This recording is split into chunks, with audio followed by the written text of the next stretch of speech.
భగవంతుడు ఒక్కొక్క యుగంలోనూ ఒక్కొక్క సందర్భానికి కావలసినట్టుగా ఒక శరీరాన్ని ధరించి మన ముందుకు వస్తాడు. ఆయా సందర్భాల్లో ధర్మరక్షణ, ధర్మోద్ధారం చేయడానికి కావలసినటువంటి మార్గాల్లో కావలసినటువంటి రూపాన్ని ధరించి మన ముందుకు వస్తాడు.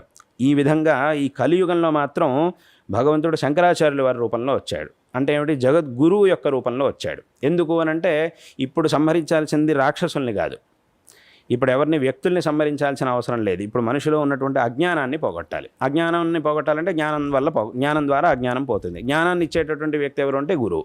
కాబట్టి గురువు యొక్క రూపంలో, అంటే అందులోనూ సమస్త జగత్తుకి కావాల్సినటువంటి జ్ఞానాన్ని ఇవ్వాలి కాబట్టి జగద్గురువులు అని మన శంకరులను అంటున్నాం.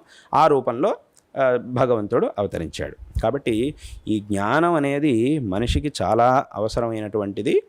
అది ఏ రకంగా చూసుకున్నా కూడా, లౌకికంగా చూసుకున్నా కూడా, ఈ తాత్వికంగా చూసుకున్నా కూడా, రెండు రకాల జ్ఞానాలు మనిషికి చాలా అవసరం. అయితే ఈ రెండిట్లోనూ లౌకికమైనటువంటిది అనివార్యం కాబట్టి అది